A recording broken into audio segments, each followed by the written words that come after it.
The content of this podcast is based on medical fact and evidence-based practice from credible authoritative sources, but is not a substitute for your institution's policies, procedures, common sense, or good judgment. The views and opinions are those of Eric Bauer and FlightBridgeED in their entirety.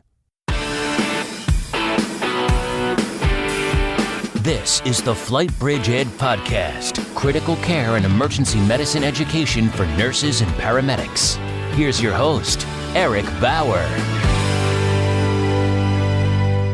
Hey everybody, Eric back with you. Today I wanted to do something a little different, and I wanted to shine a spotlight per se, and I think that is definitely the right thing to say, on our newest podcast called the EMS Lighthouse Project. This podcast is being hosted by Dr. Jarvis and Mike Verkest, and their whole mission is to shine the bright light of science on EMS practice in an informative and fun way.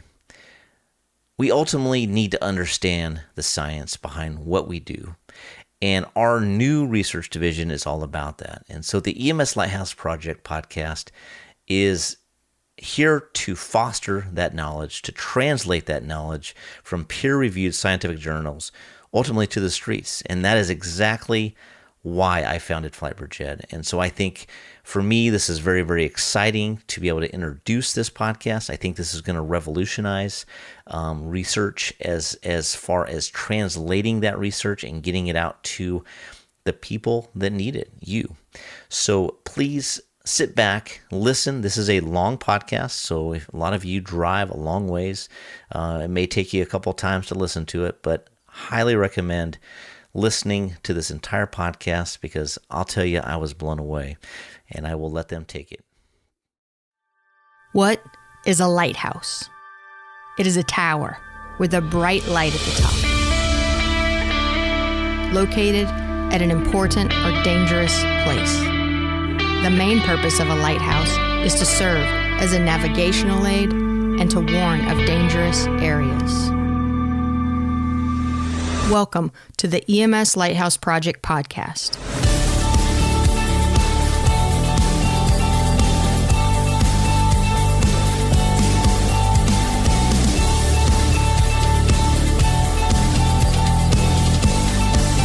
Illuminating the darkness of current EMS clinical practice with the bright light of science. Here are your hosts, Dr. Jarvis and Mike Verkest.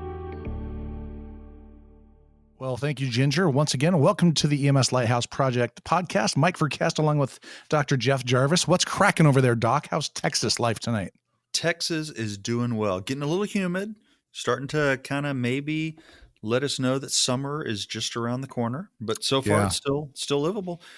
Understand weather's still pretty nice, disgustingly nice up there in Oregon. Oh, absolutely. It was about 72 degrees today, not a cloud in the sky. Does not get humid here.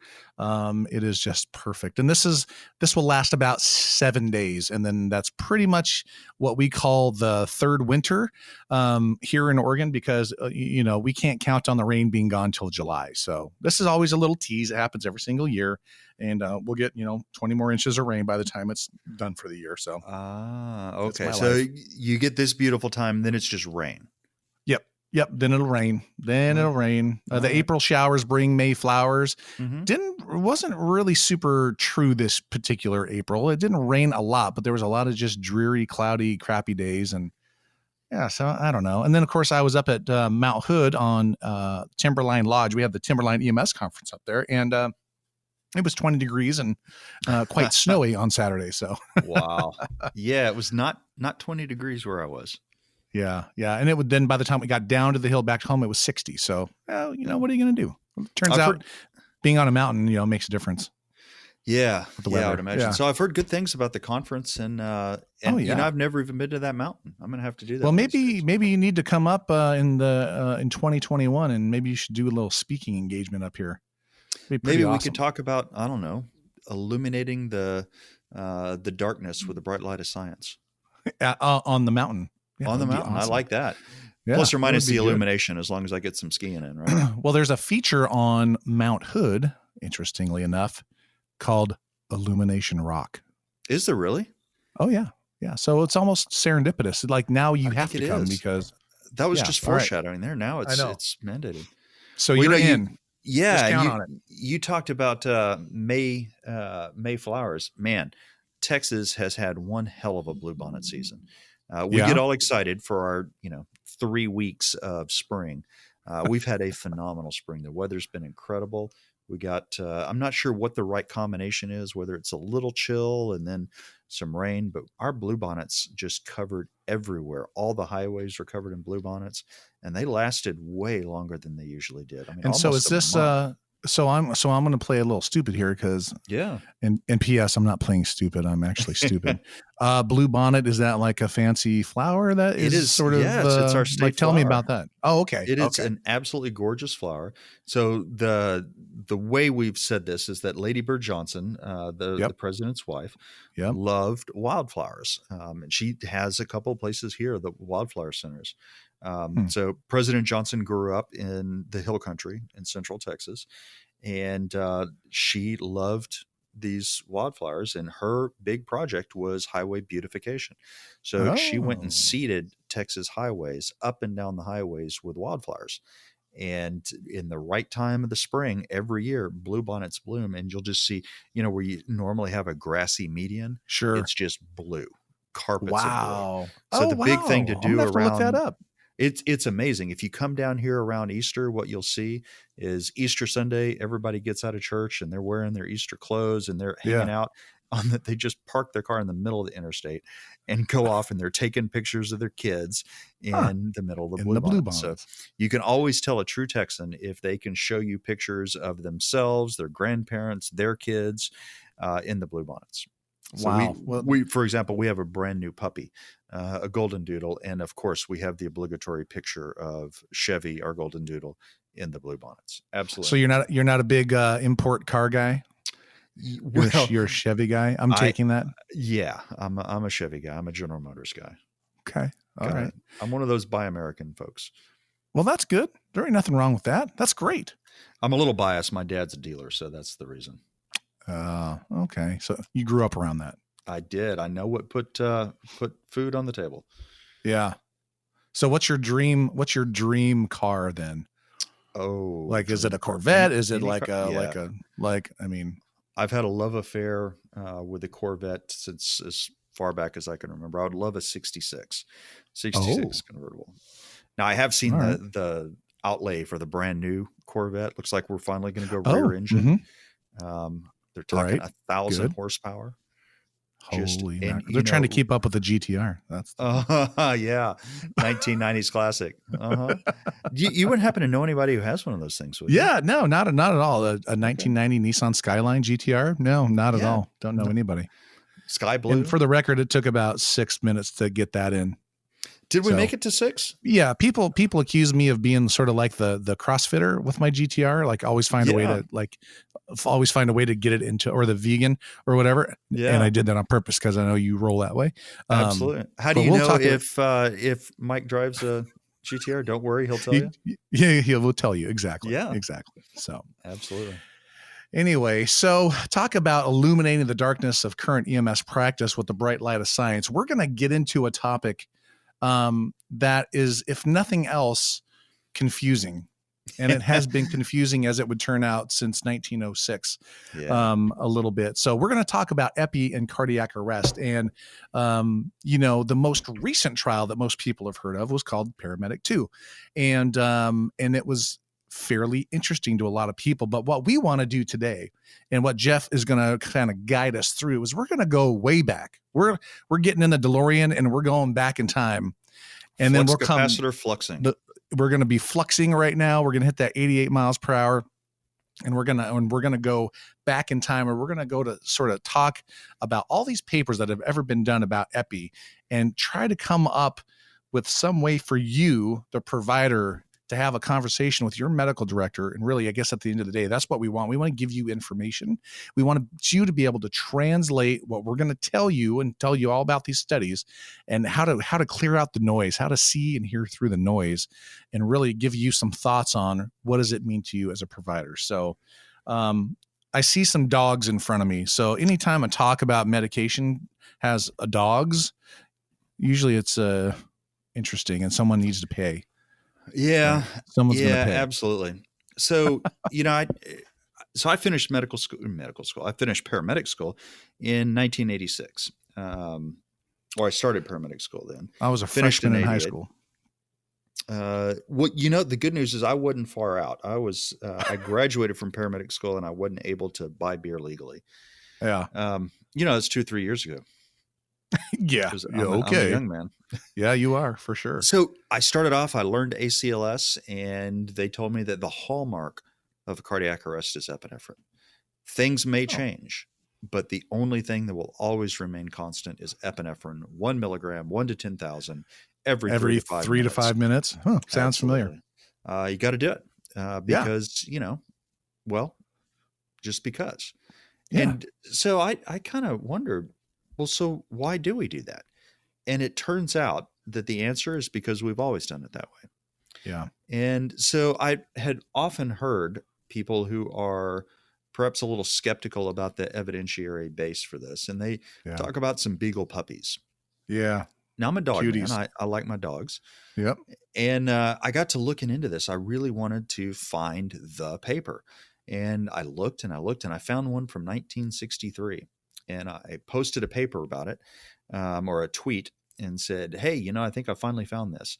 It's like one of my most retweeted tweets ever. And the only problem is it was wrong. I missed it by 55 60 years. Yeah. Yeah. So it turns out the first paper that talks about epinephrine in cardiac arrest was in 1906. It was by Krill and Dooley. And the name of the paper, and you can tell how freaking old it was just because they barely use English back then. Yeah. The name of the paper was an experimental research into the resuscitation of dogs killed by anesthetics and asphyxia. God damn. That shit would never fly today. Hell no. Oh my God. No. We have IRBs. Vets have IRBs. There's no way this shit would work. Yeah. So first off, an experimental research, really? Research no, the language doesn't work that way. Yeah. So here's what Dr. Krill and Dr. Dooley, little bastards, what they did is they went out and they got mongrel dogs. Now, apparently the definition from a mongrel dog is that the owner was not standing there with a gun in both hands preventing you from taking his dog. So they just grab dogs off the street. They grab big dogs, little dogs, old dogs, and puppies. Oh. The bastards took puppies. Yeah. And they made them breathe chloroform because that was anesthesia in 1906. Rendered them unconscious, shoved an E2 tube into them, and then they put their thumb over the ET tube until they were dead. God. These are some bastards. Man, no kidding. So I'm not a big fan. And then once they were good, well, and truly asphyxiated from anesthetics, they decided they were going to do closed chest massage, which was in 1906, way before its time. Massage. Yeah. Really, CPR kind of started what we think about as CPR in the Korean War. Huh. And this information is brought to you by the best TV show ever, MASH. MASH is so good. MASH was wonderful. So they did closed chest massage on these dogs and then gave them some epinephrine. How much epinephrine, you ask? Well, funny you should mention that. 1 milligram IV, 1 to 10,000 every 3 to 5 minutes. Oh, weird. And they got pulses back. And they said, this has got to be the thing. We got to do this. And then 113 years later, unimpeded by knowledge or science, we're doing the same fucking thing. Golly. 1 milligram every 3 to 5 minutes. It's kind of disappointing, all based on some poor dogs. So, and so, that carried us, that particular, that's just with the way we've done it. For so long. And I'm talking, we'd have to get in that DeLorean again and go way back into the future to find another study that was done. And turns out there was quite a bit.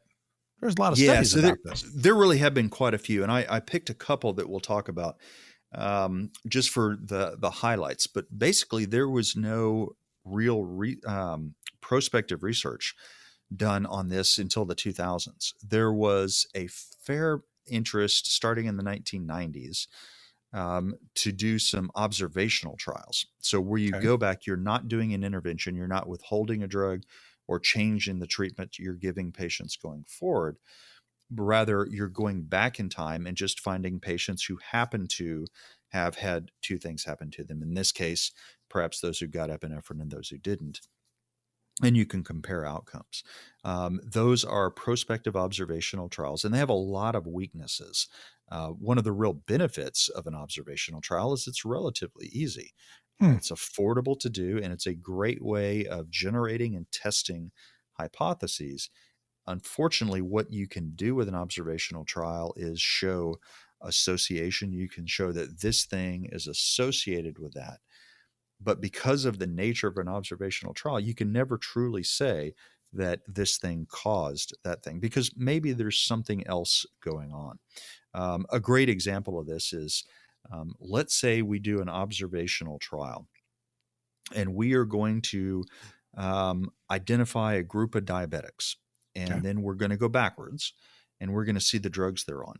And it turns out that we find out that there is a drug that every one of these diabetics is on. Well, hey, this is life-saving medicine here. We have just discovered that there's a drug that causes diabetes, right? Now, the problem is that drug is insulin. So there is an association between having diabetes and taking insulin, but we know that the insulin is not causing diabetes. It's treating the diabetes. So associations can be helpful, but you really shouldn't change your practice based on them. And that's what observational trials do. So one of the best, richest sources of observational data for out-of-hospital cardiac arrest is Japan. So they have an out-of-hospital cardiac arrest registry. It's a lot like our version of this, our CARES, except our CARES covers about 40%, I think, maybe, of the population. Theirs covers 100%. And I wonder why were they, do you have any insight as to why they, why were they on this so early? Like, you know what I'm saying? Like, they've been paying attention to cardiac arrest in the pre-hospital environment for a long time. Well, like, why did they find that important, like 20 years ago? You know, I would love to answer that question. I don't know. You know, because I was about to say, well, it's because of their healthcare system, but I'm not an expert on the Japanese healthcare system. I think it is probably not as dysfunctional as ours. But the best that I can tell is it is not a government-run system. So that's a great question, Mike. I was just wondering. Well, so they do have this. All cardiac arrests in the field go into this data set. So there was a study, a gentleman named Hagahara and Hasegawa, two separate people, and I'm pretty sure I'm massacring their names. Actually, it doesn't look too bad. I think you did a good job. You think I got reasonable there? I think you got it. I should have stuck with Dr. Abe, because I'm pretty sure I can pronounce that one. So they published a paper, Pre-Hospital Epinephrine Use and Survival Among Patients with Out-of-Hospital Cardiac Arrest. Pretty straightforward. This was published in JAMA in 2012. And it was a registry trial. They looked at 417,000 out-of-hospital cardiac arrests between 2005 and 2008. Now, they were only looking at adults, and they define an adult as greater than 18. Now, these are people who went into arrest prior to EMS arrival, were treated and transported, which isn't saying much because all of these patients were transported. There were no field terminations. And it was all causes, all rhythms, trauma, medicine, VFib, systole, all comers, everybody that was over 18. And what they were interested in is comparing those patients who had epinephrine to those who didn't.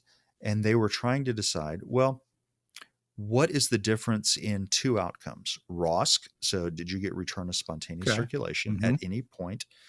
And did you have functional survival? So functional survival is you're able to go home, wipe your own butt, have a job, feed yourself, kind of what we would want. So functional survival. It's also called neurologically intact survival. So they actually, it's fascinating because the majority of cardiac arrest in Japan, excuse me, don't get epinephrine. You know, wow.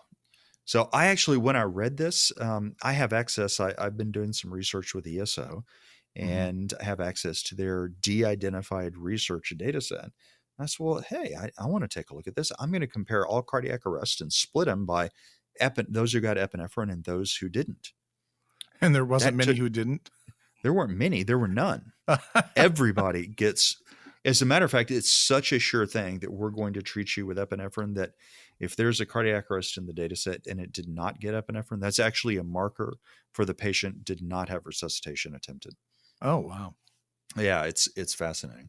So they compared those groups that got epi to those who didn't. And the kind of numbers we're talking about here in this particular section where they finally got it down to those patients who had ROSC. 18% of the patients who got epinephrine had ROSC, and 10,000 who did not get epinephrine, or 10.5%, I'm sorry, did not get epinephrine. So 18% with epi, 10% without, and that's ROSC.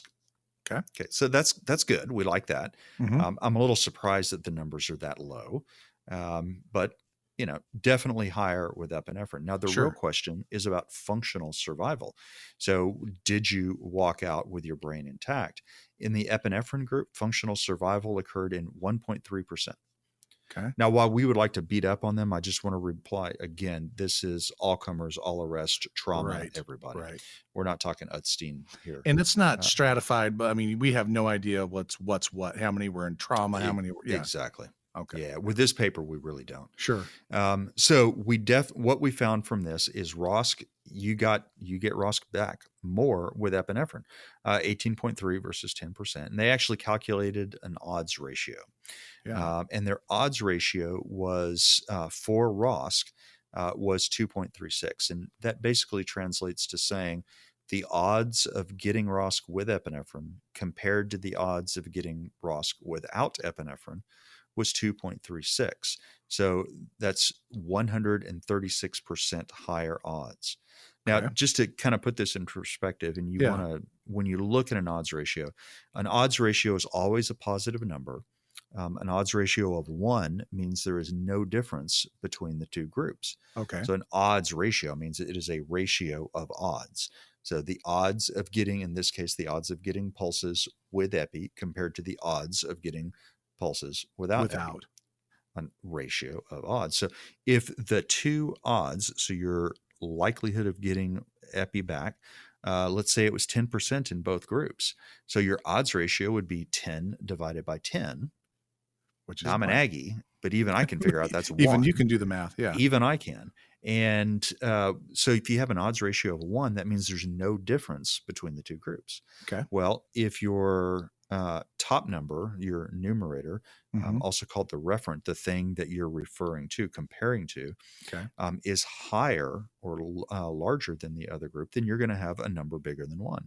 So the larger that number is, the more positive it is, the higher the association or stronger the association. That makes perfect sense. And if you want to convert it to a percentage, because maybe you think better that way, the way you can figure it out, in this case, the odds ratio is 2.36. Well, you know that an odds ratio of 1 means there's 0 difference. So you just have to subtract 1 out. So 2.36 minus 1 is 136. So it's 136% higher odds. Now, if the thing is lower, so if you're actually saying you have lower odds, then the number is less than 1. Now, it never becomes negative. And the reason for that is if you divide a number by another number, both of which are positive, you'll never get a negative number. So makes sense.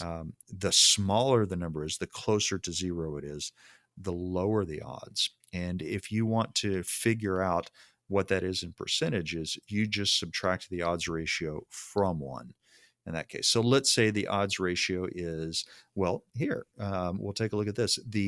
Their odds ratio in this study of 1 month survival was 0.46 with epi compared to without. And that means that the odds, so 0.46, so you subtract 0.46 from 1 and you get, what is that, 54? So the odds are 54% less likely to get be alive in 1 month with epi. So epi is decreasing the likelihood of being alive in 1 month in this study. Now, functional survival, the odds ratio is 0.31. So 69% odds, lower odds of having a functional survival. So it's decreasing your odds of intact survival. Now, was that statistically significant? That's a good question. And the way you figure that out with odds ratios, you can look at the p-value if you want to. I'd recommend you not do that. Look at the confidence interval.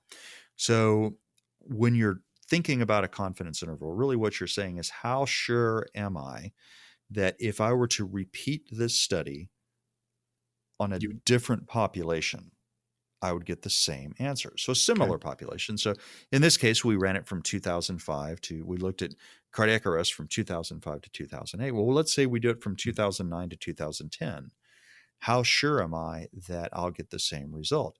Well, so if I'm 95% certain or confident, that means that I think my answer the next time is going to be within this two range that, or two numbers, a bottom number and a upper number. And it basically says this is where we think this is going to fall. So you can kind of think about it as a margin of error, if you will. Okay. I know the statisticians, if they were listening to this, are probably going, God damn it, Jeff, you are just breeding stupidity, you stupid Aggie. But that's the way I think about it. And it seems to get me through reading literature. So if you have a 95% confidence interval that includes there's no difference, then it is not significant. And the reason for that is if I'm 95% certain that epi increases survival, then the numbers are going to be above 1. If that range includes less than 1 and above 1, I'm 95% confident I'm going to get an answer. Yeah. It may be positive, maybe negative. I don't know. So the confidence intervals on all of these were significant. So what we found from this trial is that epinephrine improved your odds of getting pulses back, but lowered your odds of being alive at 1 month and having functional neurologic outcome. So what we're saying here is we get pulses back, but you still die. Right. Okay. So that makes a lot of sense to me. So we know that epi works, and I'm transporting myself back in time. So we look at this paper, we say, okay, well, we get ROSC with epi.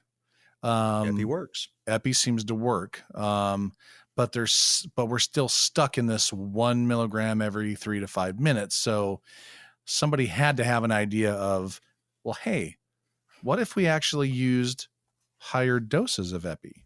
Is that possible? Hey man, if a little is good, yeah, then a lot must be better. Absolutely. So I entered into practice around the time that this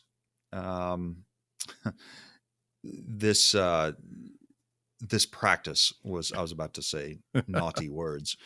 This practice was undergoing. So the rage was, well, more epinephrine must be better. And we can do escalating doses, 1 milligram, then 3 milligrams, then 5 milligrams. Or we can just say, fuck it and stick with 5. And when I was a paramedic in Greenwich, Connecticut, when I was going to grad school, and our job was to we gave 1 milligram of epinephrine essentially constantly, because our goal was to give 5 milligrams every 5 minutes. Holy man. So I carried, our drug boxes at the time were those 737s. Oh yeah. 747s. Yeah. I'm confusing my planes and my God, no kidding. drug Your boxes. drug boxes. The 747s. I had one that had all my normal drugs and one that had nothing but epinephrine. Wow. And this was clearly in days before epinephrine shortages. I don't think that's probably the nation's supply of epinephrine. Right. So one of the things that we looked at was, well, does high dose epinephrine work? And there was actually a meta-analysis of this that was published in 2014. And that's the paper I want to talk about next. Okay. It was by Lynn and Calloway and Shaw. The name of the paper was Adrenaline for Out-of-Hospital Cardiac Arrest Resuscitation, a Systematic Review and Meta-Analysis of Randomized Control Trials. That was published in Resuscitation in 2014. Okay. So I saw this and I'm like, hey, look at this shit. Yeah. What I care about is randomized control trials. Check. And if one randomized control trial is good, multiple randomized control trials must be better. Absolutely. I wish there were a way to tell me what all of them said, and then perhaps combine all of those measures together and come up with an answer. And that's really what a systematic review and meta-analysis is. So this paper looked at, and this was done in 2014, and they went back and said, show me all of the randomized control trials, period, with epinephrine. And what they found is there weren't any. Even Krill and Dooley, those bastards, did not do a randomized control trial. They just killed them all. Yeah. So that was not randomized control trial. And they could not find a randomized control trial of this normal krill and dog induced epi dose compared to, say, placebo. There were none. And so what they did find is standard dose epi, the 1 milligram every 3 to 5 minutes, to high dose epi, which was anything more than that. Okay. Kind of like an ultra marathon is anything more than a marathon. High dose epi is anything more than standard. Okay. And they got all of these studies together and they bundled all of the numbers together, reran them. And in doing that, you can get an odds ratio that some people would say is a stronger association than or a stronger conclusion than just a randomized controlled trial. Oh, okay. I'm not sure that that's true. One of the places that I listen to emergency medicine literature is a program called Emergency Medicine Abstracts.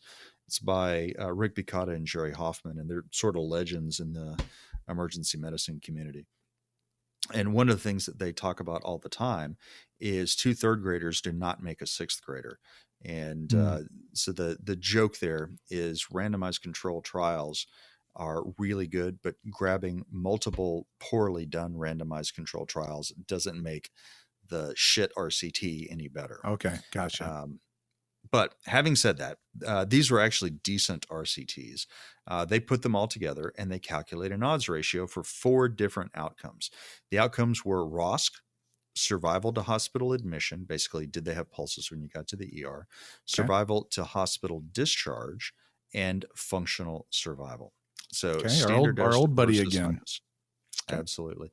And they're comparing standard dose, the referent, to high dose. So if high dose is, if standard dose is better, it'll be a number above 1. So when you're looking at odds ratios, you got to figure out what you're comparing to. So we're comparing standard dose epi to high dose. So compared to high dose, standard dose epi had lower odds of ROSC. Standard dose epi had lower odds of survival to hospital admission than did high dose. Standard dose epi had lower odds of survival to hospital discharge than did higher dose epi. Standard dose epi had higher odds of survival to functional survival. So now it turns out that the only thing that was actually significant in this was ROSC. High dose epi got pulses back way better than standard dose epi. There was no difference, even though there was a trend to it. There was no difference in any of the other outcomes. So standard dose epi gets pulses back better. And that was certainly my experience, giving that, roughly speaking, metric fuck ton of epinephrine. That's a medical term. It is a medical term. Yeah. I found out that you can get pulses back on a table with enough epinephrine. I'm sure. Guess what it is at the end of the day? It's a table. Yeah. So it doesn't help get meaningful humans back. All right. So we've kind of resolved one question. 6 RCTs, reasonably well done. Even did a meta-analysis, and what we found is more epi is better only at getting pulses back. It's not any better at getting humans back. And turns out that's actually what we kind of care about. Yeah. And then so I guess then that begs the question then. So there are a couple of questions here, right? There are a couple of ways we can go with this. Oh, for sure. But I guess then it becomes, what else can we try when it comes to epi, right? So yep. So maybe if we gave it earlier, I don't know. Maybe so. So I'm kind of wondering, is there maybe a place where we could go evaluate this hypothesis that early epinephrine is better on a ton of out-of-hospital cardiac arrest? Well, it turns. Why, yes. Well, it turns out there is. Back to our We old. just need to go to Japan. Yeah, back to where the home of my GTR is. Right. Japan. That's true. That's right. Japan. So this paper, the next one, is absolutely. It's looking at exactly. This is by Hayashi. Yeah. Hayashi Y. So Dr. Hayashi wrote a paper with his colleagues, and it's the impact of early intravenous epinephrine administration on outcomes following out of hospital cardiac arrest. And this was published in Circulation in 2012. Okay. All right. So what we're trying to figure out here is not high dose versus standard. Everybody's getting the same dose of epinephrine, but not everybody's getting epinephrine. Aha. And not everybody's getting it at the same time. Okay.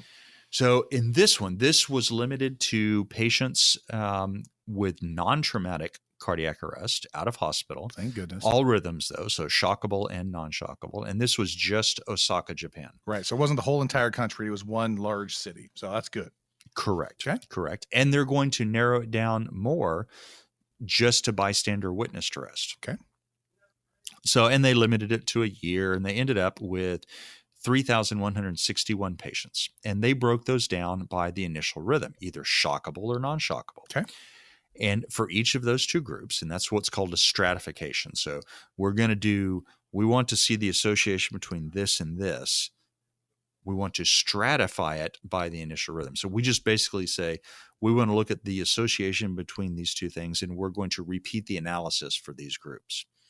So what are we looking for? We're looking for survival in the patients that got no epinephrine, and we're going to compare it to the patients who got epinephrine within 10 minutes, between 10 and 20 minutes, and greater than 20 minutes. Okay. Does that make sense? So yep, absolutely. Epinephrine. So we're comparing early epinephrine, moderate time to epinephrine, and late epinephrine to no epinephrine at all. Got it. And I actually did try to reproduce this study, and I couldn't. I had to give up. I could only look at epi in under 10 minutes, 10 to 20, and greater than 20, because there were no patients that didn't get it. Right. Okay. Yep. Same. And oddly enough, in Japan, 68% of the patients in Osaka in this period did not get any epinephrine. So 32% of them had some epinephrine. And that kind of makes sense, right? 68%, 32, that's the deal. Yeah. A small percentage got it in under 10 minutes, 0.8. 15%, and this is of the total, 15% got it 10 to 20, and 16% got it after 20 minutes. So what did we find? Well, first off, in shockable rhythms, and this is actually kind of shocking, pardon the pun, but this really did surprise me. So our reference here, we're talking about odds ratios, so you got to find a reference. Right. Our reference is patients who got no epi. All right, and we're going to look at the proportion who survived, and this is neurologically intact survival. This is functional survival, that which we care about. Okay. So of the patients with a shockable rhythm who got epinephrine in under 10 minutes compared to those who did not, the adjusted odds ratio is 6.34 for neurologically intact survival. That's huge. Holy shit. Yeah, huge. It is. That's a huge number. The confidence interval is 1.5 to 27. Jeez. So clearly above 1. And this is saying there's a 534% higher odds of neurologically intact survival in shockable rhythms, bystander witnessed shockable rhythms, who got epinephrine in under 10 minutes compared to those who didn't. So I literally have never seen a paper that showed improved neurologically intact survival with epinephrine before this. So this is a biggie. Unfortunately, that was, let's see, how many patients got epi? Out of the total, there were 3,100 patients. Yeah. 25 got epi in the first 10 minutes. Yeah. So very, very small. It's a hard thing to do. Well, what about if you got it between 11 and 20 minutes? Okay, now your odds, although this is not statistically significant, your odds were lower. What about greater than 21 minutes? Can't imagine that this being was significant. Yeah, no, and it's definitely worse. Yeah. Adjusted odds ratio 0.19.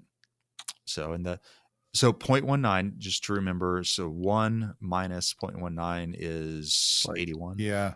So 81% lower odds. Yeah. And that's significant.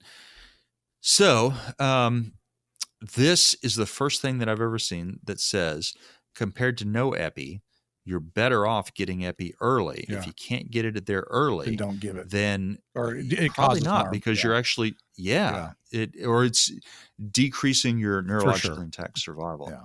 So really interesting. And so to be clear, this population, first off, it's an association, meaning it's an observational trial. It's not a prospective randomized control trial. Mm-hmm.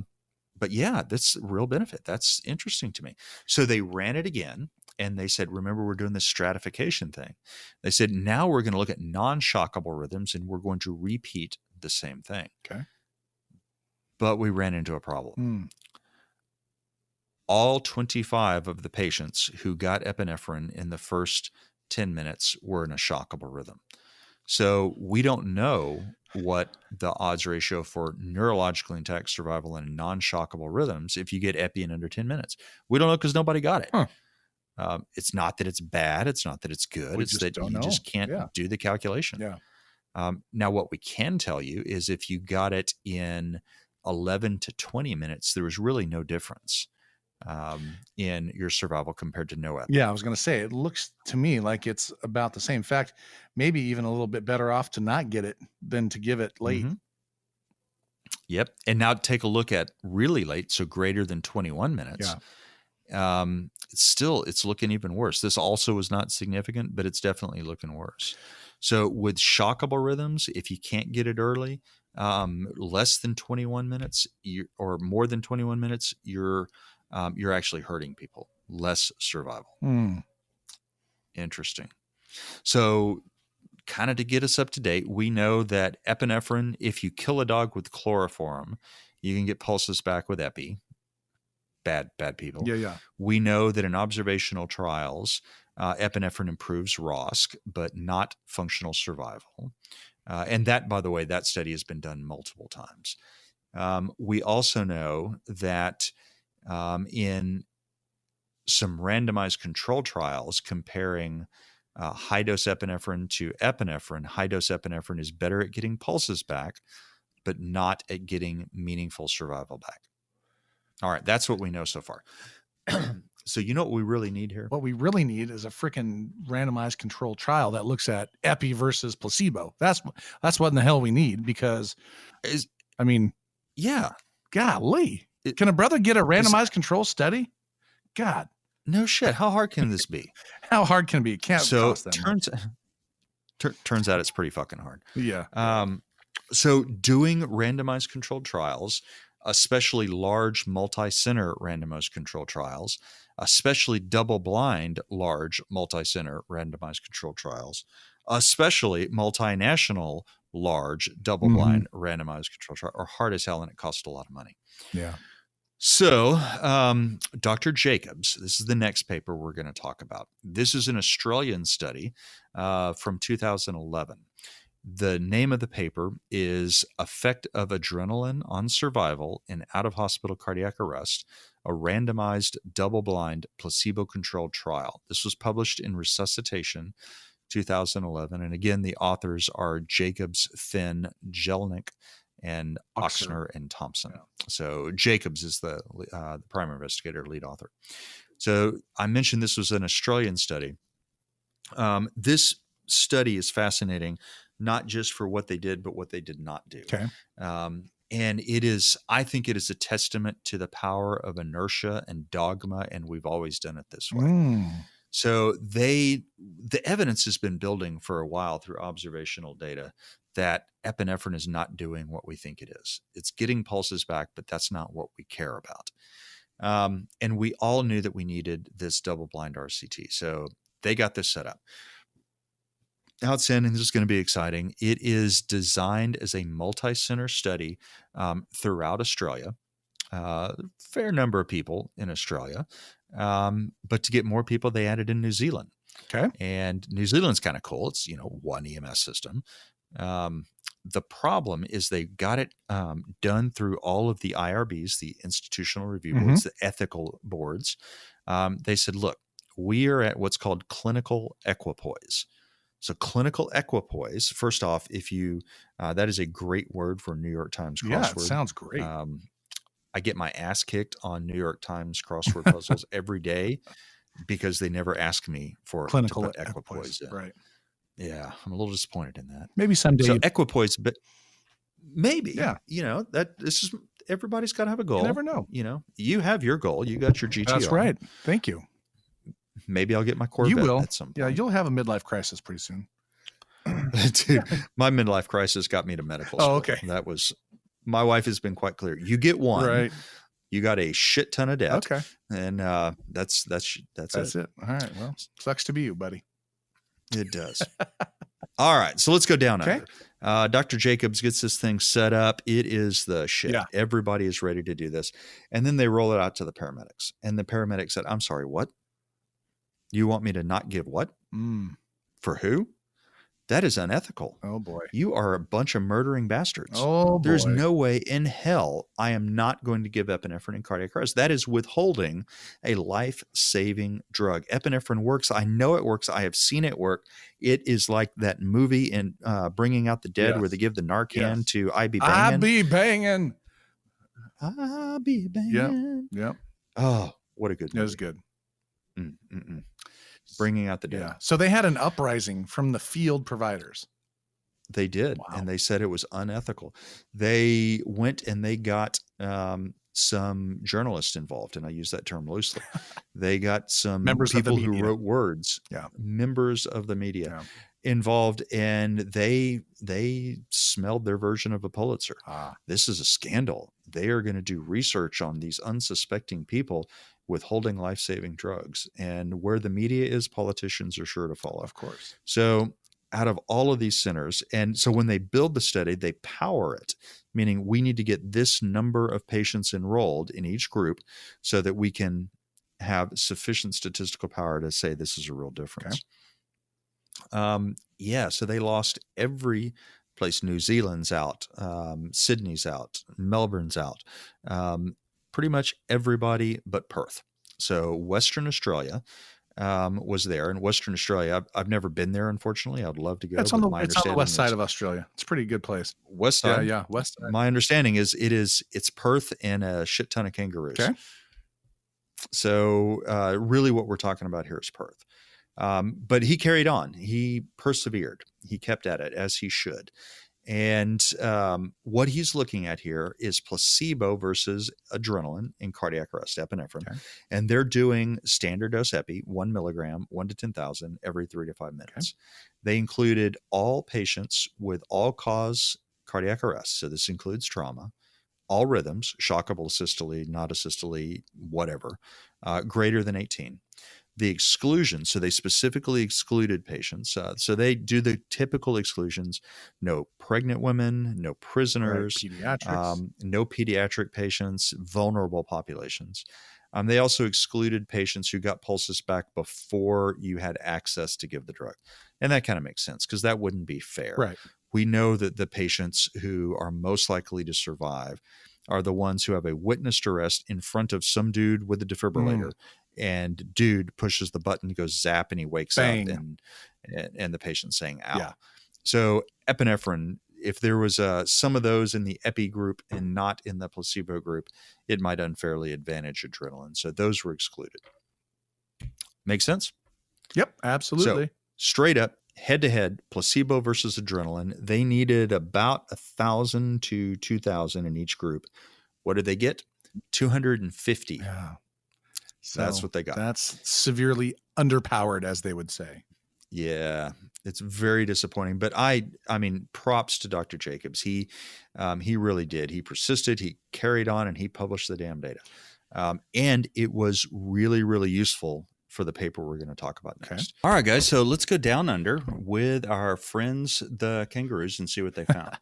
So again, we're comparing placebo to adrenaline, and the primary outcome was ROSC, getting field ROSC, and we found that it's better with adrenaline. Shocker. 24% compared to 8%, and that is a statistically significant odds ratio of 3.5.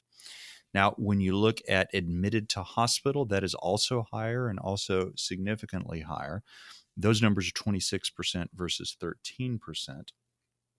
But then when you get to survival to hospital discharge or neurologically intact survival, there is no difference.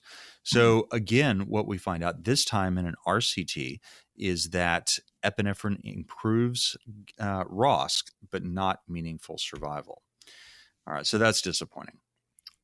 So I'm going to put a plug in for another blog here. This is the Rebel EM podcast and blog. Okay. This is a fellow Texan emergency physician, does some great stuff. And he looked at a bunch of different papers, all published between 2002 and 2018. Now, he included another couple of papers, including the Paramedic 2 that we're going to talk about next.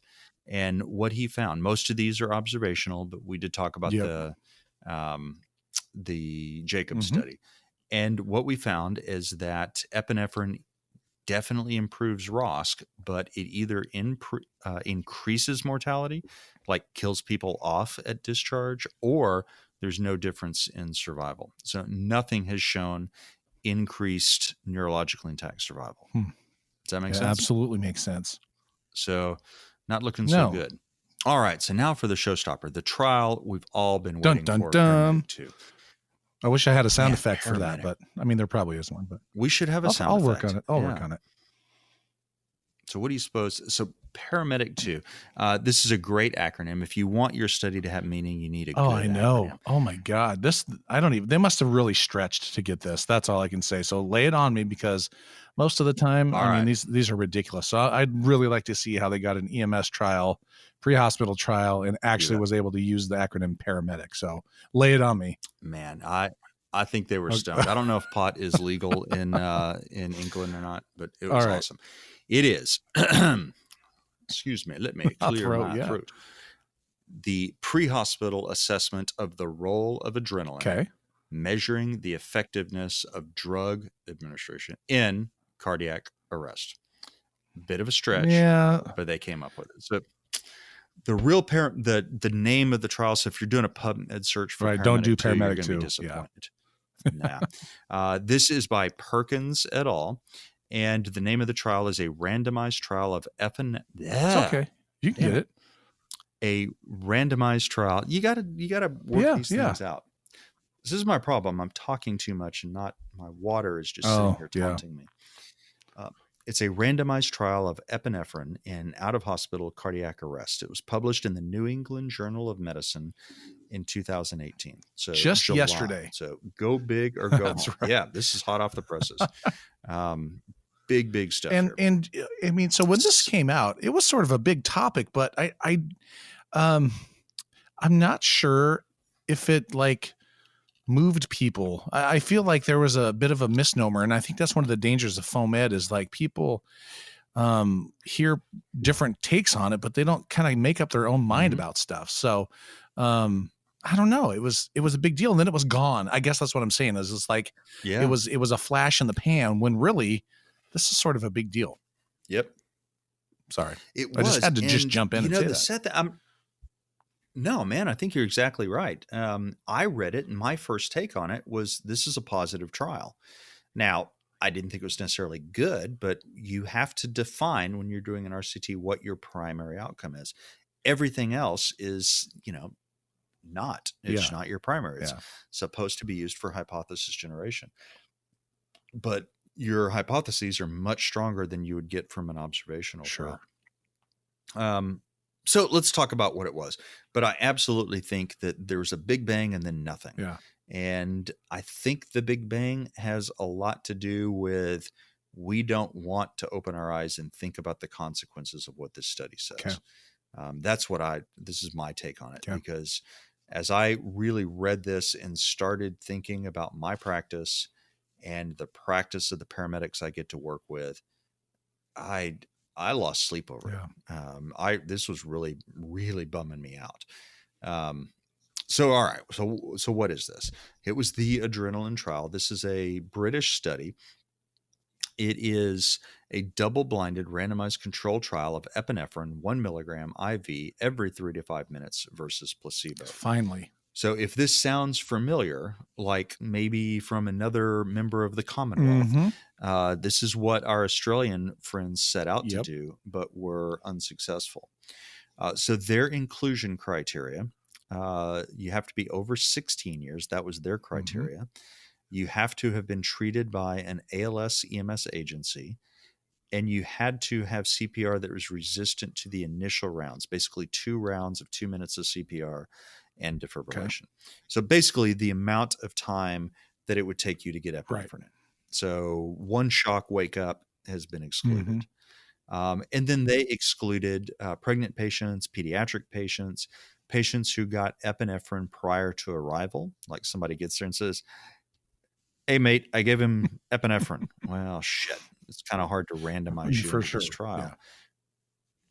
They also excluded, we know that if you go into cardiac arrest because of anaphylaxis or because of asthma, you sort of probably need epi. You probably ought to get epinephrine. So they excluded you, and this says just power on, give them the epinephrine. All right. Does that make sense? Absolutely. So let me talk just a little bit about randomization and why that's important. So we're going to go forward and we're going to say, I want to know whether epinephrine or placebo is going to be better for these patients in cardiac arrest. Now, you can do what most of the literature is, which is where you take patients who got one or the other and compare the outcome. Now, the problem with that is that maybe there's a reason the patients who got epinephrine, and those who didn't get it, didn't get it. And that's something that we're not measuring. Does that make sense? Maybe there's another reason. So, for example, I could say, let's take a look at the patients with neurologically intact survival who get amiodarone versus placebo. Okay. Now, it turns out that study's been done, and maybe we'll talk about it one of these days. My agency participated in that. I think your agency, we're going to talk about that when we talk about PART, as a matter of fact. So, so this was definitely one of the Pacific Northwest studies, amiodarone versus lidocaine versus placebo. And what they found is no difference. True. But the patients they were looking at were just patients in VIVA. Absolutely. Makes sense. So let's say that we're going to go back, and that was an RCT. So I'm not talking about that trial. I'm just going to say, hypothetically speaking, nobody would do this because after I say it, you're going to say, well, that's a dumb fucking thing to do. Let's say that you look at all patients in cardiac arrest, all comers, trauma, everybody, and you separate them into 2 groups, those who got amiodarone and those who did not. What do you think? Which group do you think is going to have better survival? Probably the one. I'm going to go with the amiodarone. Right? Yeah. So, Mike, when was the last time you treated a systole with amiodarone? I can't remember a time, Dr. Jarvis. You didn't? No. Interesting. Yeah. Interesting. How about like an agonal PEA? Did you treat them with amiodarone? No, can't say that I did. Huh. Yeah. Turns out I used amiodarone today in a shift. And basically I was given the amiodarone right as I decided, fuck it, and just lit her up. It was actually, I had to tell you about this, maybe on our next pod. It was an interesting case. So the reason that you can't do this in an observational trial is maybe they're getting amiodarone for a reason, like they're in a shock of a rhythm, and the patients who didn't get it are not getting it for a reason, like they're in a systole. Well, you would expect patients in a shock of a rhythm to do better, whether they get amiodarone or not. So amiodarone in this case is a marker for something else. So that's the reason that you can't really determine causation from an observational trial. What we want to do is make sure that we have 2 groups of patients that are identical with the exception of the intervention that we're studying. And really the only way to do that is randomize them. And the classic example of that is a 1-to-1 randomization. So we're going to do consecutive patients. First patient's going to get drug A, next patient's going to get drug B. And we have no way of knowing when patients are going to present. And we have no reason to think that the order that they present has anything to do with their underlying etiology. It's truly at random. So by doing that, we get 2 equal groups in general. Does that make sense? Absolutely. So how did they, and it's important to ask how you randomized in a trial. This was a 1-to-1 randomization, and they did it by patient. So there were trial kits, and I mentioned this is a double-blind study, which means the patient, for kind of sort of obvious reasons, did not know the drug they were getting. They're in cardiac arrest. Probably didn't care much either at the time. But the paramedic also did not know what it was. So there's no bias. And the way they did this in that, right? Absolutely. So let's take a look at this. Let's say that we're going to, I'm going to enroll you. So headaches seem to be the order of the day in the ER today. So I'm taking care of a gentleman who's a little anxious, and he had a headache, and his headache was really bothering him. It was a benign headache, slow onset, no maximal intensity. At onset. And I said, well, I'm going to enroll you in a trial. I'm trying to figure out whether this drug works. And if you're willing to enroll in this trial, I'm going to give you one of 2 drugs. I'm either going to give you a placebo, saline, or I'm going to give you this drug that I think is wonderful, and everybody I've ever given it to has said this works great. Are you willing to enroll in this trial? Well, yes, Jeff, I'd be happy to. Great. Okay, I'm going to roll the dice, and you're going to get the wonder drug. All right, let's get you the wonder drug. 5 minutes later, hey, Mike, how's your headache? Oh, it's so good. It's gone. It's on its way out, man. It's a miracle. It's amazing. Now, Mike, I'm sorry. Last time you got the great drug. This time you're getting shit. Crap. You're getting just this placebo. I'm going to give you that. Mike, how's your headache? Man, it's still there. Why don't you go find that other drug for me, man? That was a lot better. Exactly. And by the way, I gave you saline both times. So the power of suggestion is phenomenally important. We always talk about the placebo effect as, well, it's all in your head. Placebo effect is very real. It's very consistent. It's very reliable. We know you're going to get a certain, and I don't know what the percentage is, but it's like real, like 5 or 10% benefit just from placebo. So that's the reason we need to randomize it and blind it to the patient, but we also need to blind it to the paramedic. So let's say that we're doing headaches and we're asking the paramedic to judge the intensity of the headache. Well, they may think that the drug is going to work great, so they may be more apt. And this is completely unconscious, by the way. It's not an intentional bias. They may be more inclined to think the drug worked if they know what they're giving. So that's why it's double blinded. Makes perfect sense. Now, in this case, the way they did it was they got this little pack. They had these little green boxes, and in each one of the green boxes was 1 milligram of they're 3 milliliter syringes, and you either had 1 milligram of epinephrine and 3 milliliters of normal saline, or you had 3 milliliters of normal saline. So they didn't even look like the normal Bristol-Jets, but they're equally different. So they all look alike. They're all in these little green boxes. There were 10 of them per Ziploc bag. And you don't know, there's just a number. You don't know what's what. And by the way, the principal investigators, the people doing the research, they don't know which is in which. They can see the code, but they can't tell you what drug is in that code. The only people who knew that were these research pharmacists who had prepared the drugs, and they built a table, and that table was locked. So the only time you get to see that table is after the analysis has been run, then you expose which is which. So that's the idea of randomization. That's so cool. So they're either getting, it's kind of a cool concept. So the idea here is you have to take this blinding seriously. And they did a great job of it. So that's the trial drug pack. You got enrolled. If you were above 18, it was 16, wasn't it? Yeah, 16. You're not pregnant. I'm sorry. You're right. 16. Yeah, 16. Above 16, you're an ALS responder, initial rounds of CPR, yada, yada. They enroll you, and they do that by opening the packet. And as soon as they open that packet, you're enrolled in the trial and assigned to one of the 2 groups. All right. So what were their outcomes? And their outcomes are important. What was the primary outcome? It was 30-day survival. You have a pulse 30 days after your arrest. Now, some of the secondary outcomes were survival to hospital admission, survival to hospital discharge, 3-month survival, and then here's the one we care about, 3-month functional survival. So what did they define as functional survival? Well, we had talked about with the Australian study, they were using CPC or cerebral performance category. Here we're talking about MRS or modified Rankin score. And that's a scale of 0 to 6. 6 is dead. 0 is you or me. Well, I've been up a while. Maybe I've been up maybe for a I'm while like too. 1. Yeah.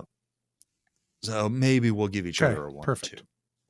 or 2. 6 is dead. 0 is good.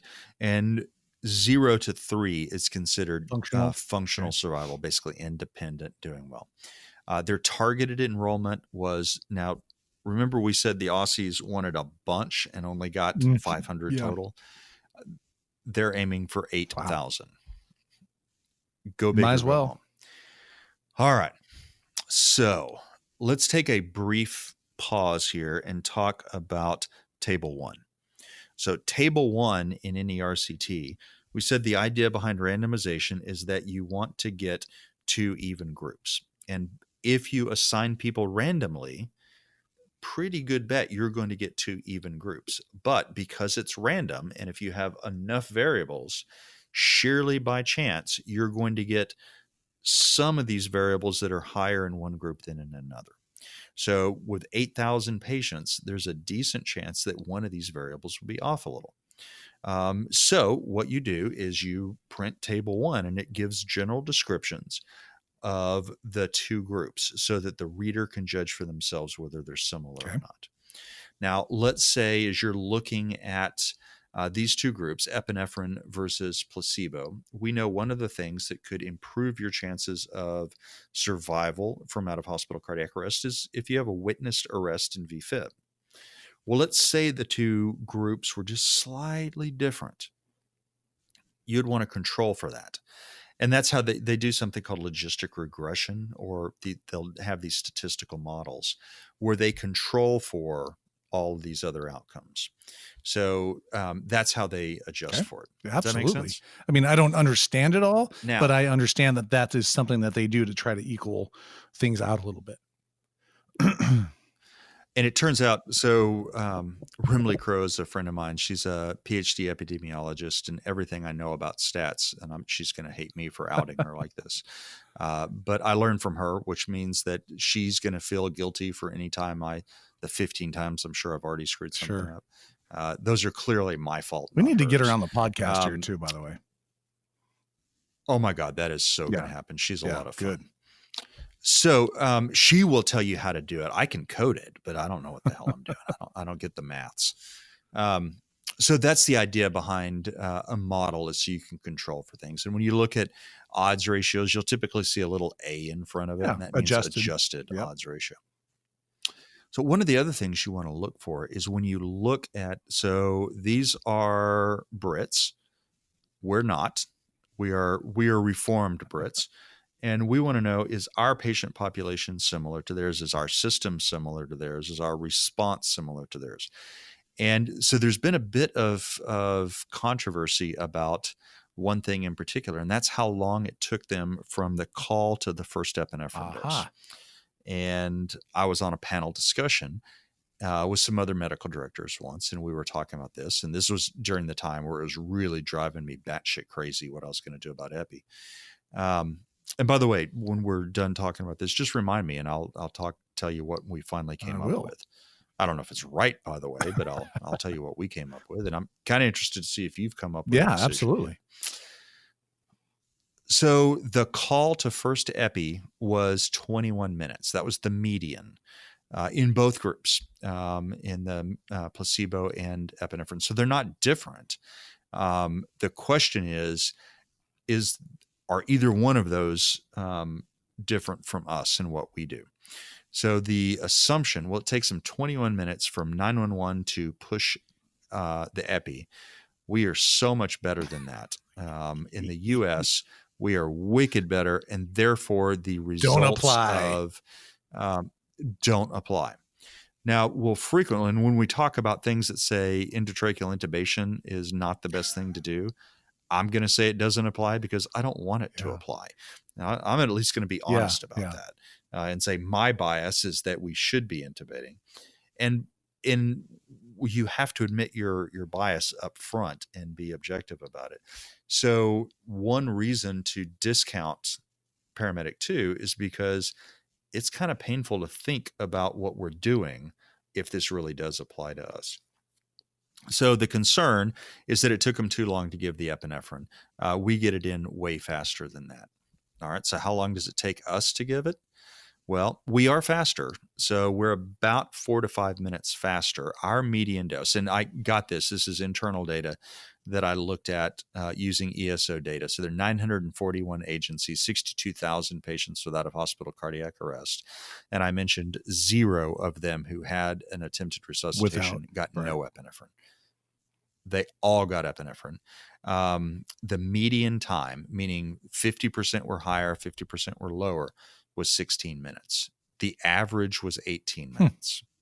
So I think we are faster, but how much faster? And it turns out not much. And let's go back to the one trial that showed some benefit with early epinephrine.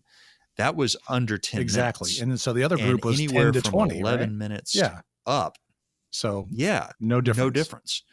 So based on what little data we have, we are faster, but we're not fast enough. So I think these results do apply to us. I couldn't agree more. Couldn't agree more. Let's take a look at the results. So sounds like you got yourself a little water bottle there. I can hear your little ice clinking around. It sounds delicious. It is. It's a mug. Oh, it's a mug. It is fuzzy water. I got myself a what are these things called? This Israeli company, Soda Stream. Okay, yeah. So I got on this damn Topo Chico kick. Got to drink me some Topo Chico. We'll have to talk about that. I don't even know what a Topo Chico is, but it's like Perrier with a Mexican accent. Okay, copy that. So you like the sparkly water? So I like the sparkles. Good. I like Me the too. fizzes. So that was my fizzy water. Sorry, I didn't mean to get us off track, but I'm like a squirrel. It's like squirrel. That's all right. Fizzy water is good. So 30-day survival. Lay it on me, baby. Turns out it was higher with epi. Higher with epi, just as we figured. 3.2. Yeah. Now, overall survival is low. 3.2 in the epi group, 2.4 in the placebo group. So adjusted odds ratio 1.47, and that is significant. 47% higher odds of survival with epi. Survival to 30 days. Now, in general, at least among the systems that report to CARES, i.e. the ones that we know about, the overall survival all-comer is around 10%. So now, to be honest, though, that's non-traumatic arrest, whereas this one was looking at everybody. The vast majority were not traumatic. So overall, the survival is a little bit lower, but there was an improvement. So it was, 3.2 minus 2.4, 0.8% improvement. All right. So let's come back to that 0.8 in a minute, because we know that it's statistically significant. The question is it clinically significant? Okay. All right. Oh, what the fuck? Let's might as well. So there is some interesting research that was done. There was a paper that was done, and they said, really, what is clinically significant? So when we're talking about cardiac arrest, what size improvement do we think is clinically relevant? So if you go from 1.0001 to 1.0002, and if you have enough freaking people, you can make that statistically significant, but nobody's going to argue that's clinically relevant. So they did some consensus analysis and some community surveys and some fascinating methodology. And basically, you need to have survival that is greater than 2% higher for it to be meaningful. And that's called the minimally clinically important difference. Minimal clinically important difference. So basically what they're saying is if your improvement in survival is not greater than 2%, higher than the thing you're comparing it to, doesn't really matter clinically. Yep. Make sense? Yep. Got it. So that's 2%. That's kind of your threshold. 2%. This is 0.8%. All right. So maybe not so much. All right. Maybe not so much. Well, let's take a look at a quicker outcome. This is survival to hospital admission. Basically, did you get pulses back and have them there when you hit the door to A&E? All right. So epi group, 24%, placebo group, 8%. Wow. That's different. about 283%. Did I do that very right? good. Okay. That's exactly it. Odds ratio of 3.83. Minus the 1. Yeah. Strong work, good. man. See, Minus I'm the learning 1. as we're going here. So Me I too. like this. I suspected you knew that to begin with, but Hey, this is good. I am learning. Believe me, every step of the way, I am learning. So and hopefully we Yeah. all are. I certainly am. Survival to hospital discharge. Now it drops again. So it's 3.2 versus 2.3, a difference of 0.9. Statistically significant, yes, but it's less than 2. So it's still, we think, clinically Insignificant. Yeah, meaningless. exactly. And that pretty much matched almost verbatim. The 30-day survival was essentially the same as the survival to hospital discharge. Yeah. Exactly. Yeah. Which is not, I mean, that's kind of consistent with what we know. Yeah. What about functionally intact, good neurologic survival at 90 days? I'm not entirely sure why they went out to 90 days on this as opposed to 30 days, but it's good. It was higher in the epi group, 2.1 versus, 1.6. Now that was not a statistical difference. So it's like, what is that? 0.5, not statistically significant, and it's not clinically significant. All right. So what we're seeing is that more patients are discharged from the hospital alive if they get epinephrine, but there's no difference in neurologically intact survivors. Oh boy. All right. So there's like some meaning in here. So how can we come up with this? More people with epinephrine survive to hospital discharge, But they're not functionally. but there's no difference in meaningful survival. Right. So what to do? So yeah, what that must mean is for there be more people with a pulse leaving the hospital, but no difference in the patients with a pulse and a good neurologic outcome. That must mean there are more patients with a bad neurologic outcome in the epi group. Right. Okay. So now, my friend, we're going from, it just really doesn't make a difference to, it does make a difference. And what they looked at is they said, let's take a look at just those people who survive and look at the proportion of patients with a devastating neurologic injury. Okay. So neurologically devastated, epinephrine, 31%, placebo, 18%. Almost twice as many people treated with epinephrine, if they survived with neurologic devastation compared to placebo. That is statistically significant and clinically significant. Especially if you're one of the 31%. Yeah, absolutely. So I'm kind of concerned about this. Now, this paper is actually a pleasure to read. They did all sorts of stuff. One of the things they did is they calculated an NNT. NNT is, if you don't know what an NNT is, you should definitely learn. Go take a look at thennt.com. Awesome website that unfortunately I have absolutely nothing to do with. I wish I did. It's a brilliant idea. So the number needed to treat is a great way of it's a better way of looking at how effective a intervention is. So how many patients do you have to treat to prevent one outcome? Make sense? So it depends on what the outcome is. So in this case, the number needed to treat to have one additional survivor at 30 days. So brain dead, not brain dead, regardless, you just have a pulse. The number needed to treat to have one person alive at 30 days with epinephrine is 112. Now, in case you're wondering, the math on this is super complex. It's actually not. You look at the difference, the absolute difference in risk. So 3.2 minus 2.4.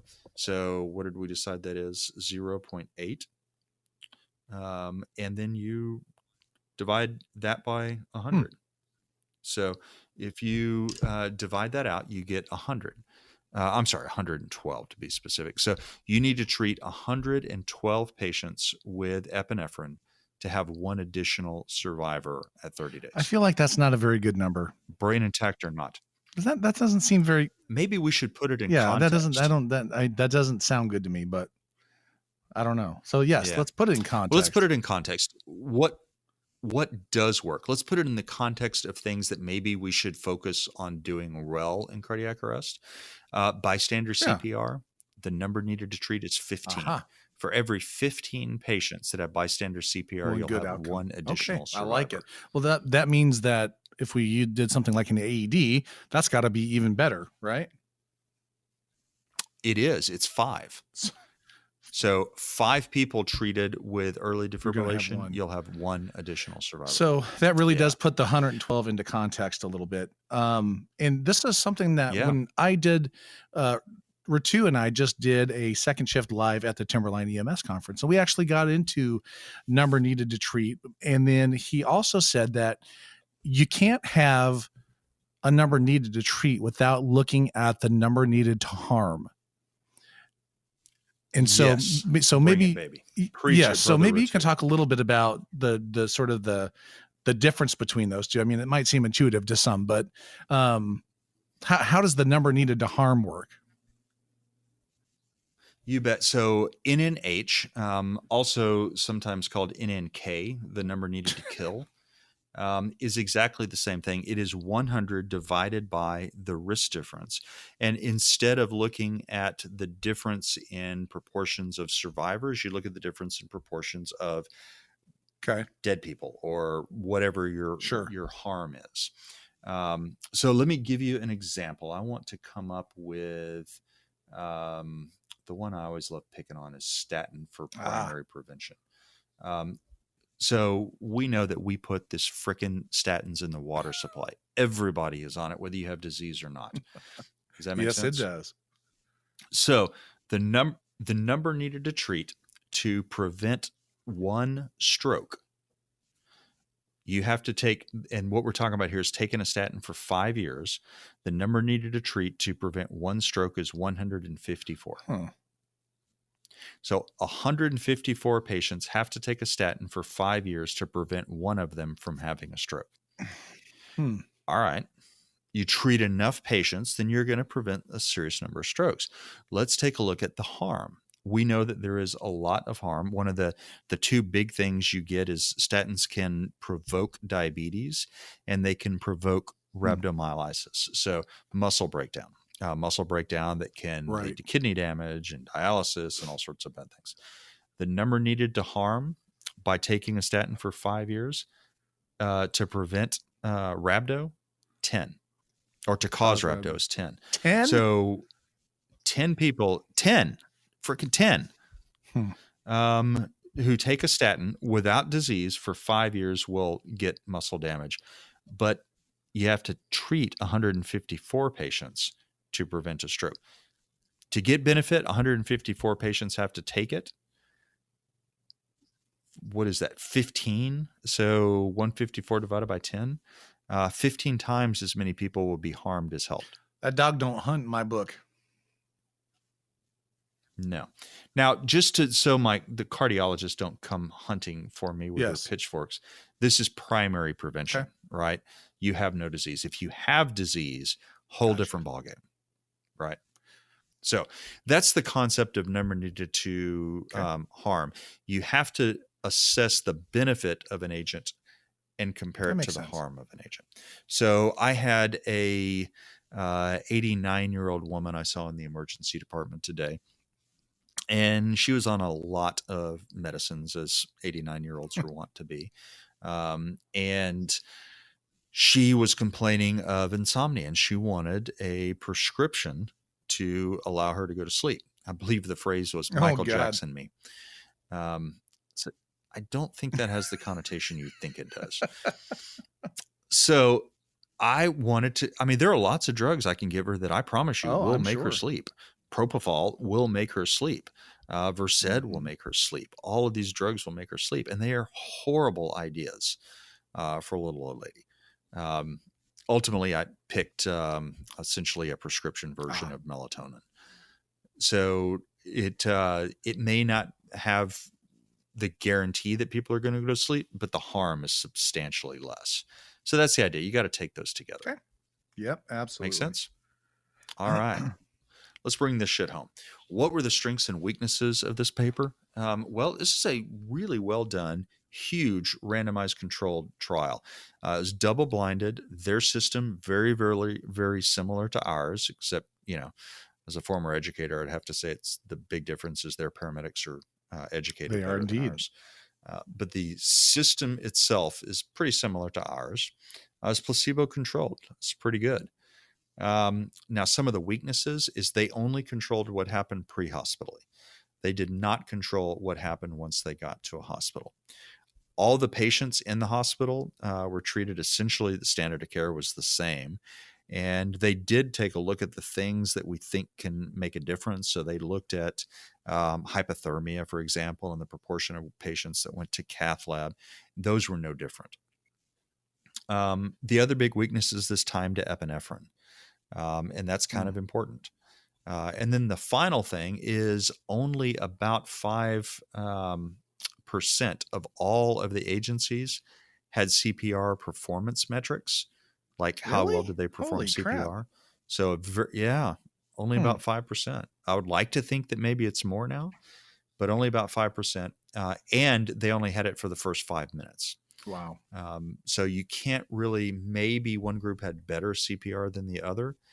They did analyze the group that had it, that 5%. They analyzed that and there was no difference. All right. So what is the take-home conclusion? And this is my Twitter point, my bullet point. Epinephrine in cardiac arrest, epinephrine saves the heart at the expense of the brain. So I think that's absolutely what we're seeing here. We are getting more survivors, but they're brain not good. Not all of them, but more. And that's not good. I think this tells us standard dose epinephrine does not work. I think we also know that more epinephrine doesn't work. Okay. Well, now what the fuck do we do? And that's literally the question that I think. And I think that's the question that was keeping you up at night.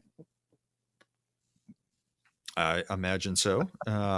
So y'all were discussing. Have y'all finished? No, up your we still have. Yeah, we still have a few. We still have a few more months. But based on, I can tell you what's likely to happen with us is we are probably going to go to the 0.5 milligram every 3 to 5 minutes. So, all rhythms. As far as I know, that's the part we're still working out. It may just be shockables. I don't know. Okay. We're still working on some of the details. So we won't know till fall, probably October, November. Then we'll have it dialed in. So we can definitely revisit this. Okay. Yeah, I'd like to. Are you talking about putting a max dose on? Not that I have heard. Okay. I am on that work group, but we haven't really had, there's so many other irons in the fire right now that we haven't actually met. So we shall see.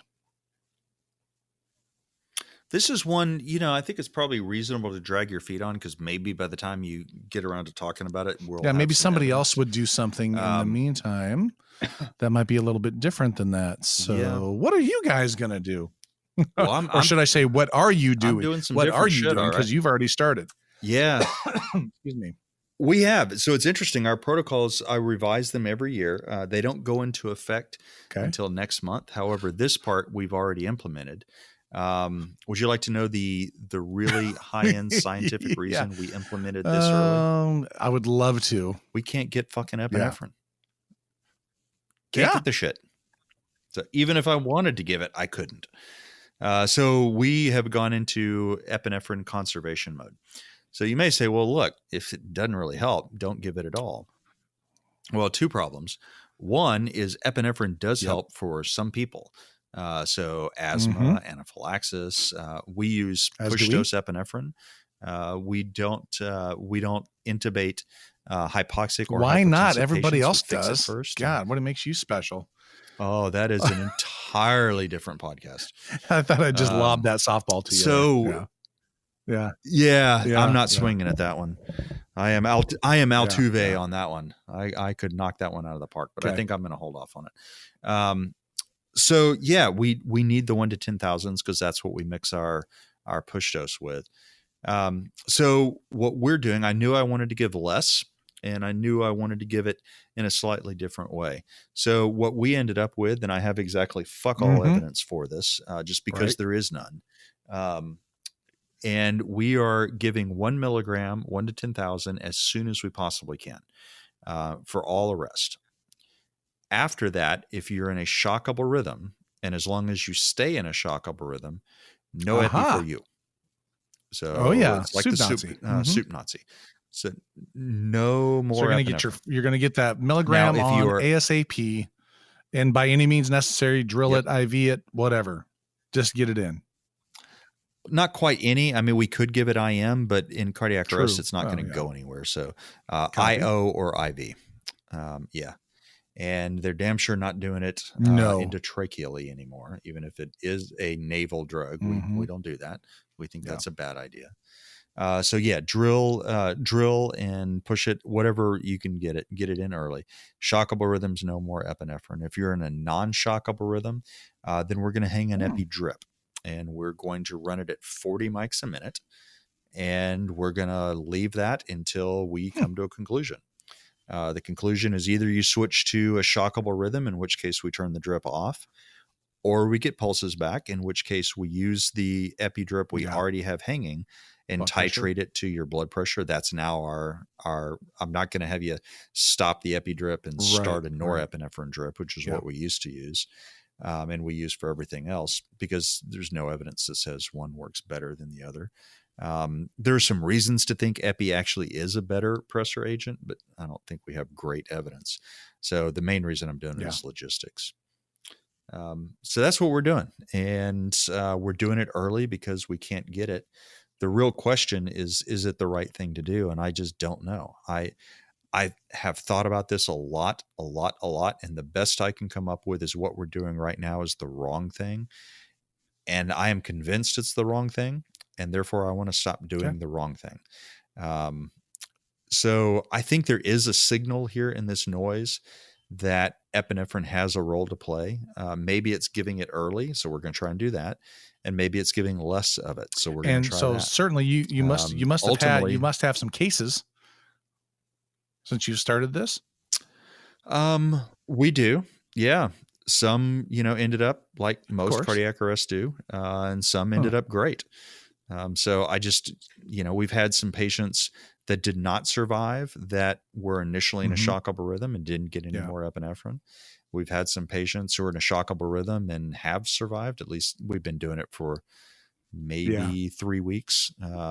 So we don't have any real long-term outcome. But the bottom line is our numbers are so small that I can't tell you anything. So I don't know. This was one of the more difficult decisions that I've had to make as a medical director in terms of protocols. Just because I don't know what the right answer is, and nobody does. And so I fretted over it and really lost a lot of sleep, and ultimately decided that, well, dude, congratulations, you have MD after your name. And somebody once told me MD stands for makes decisions.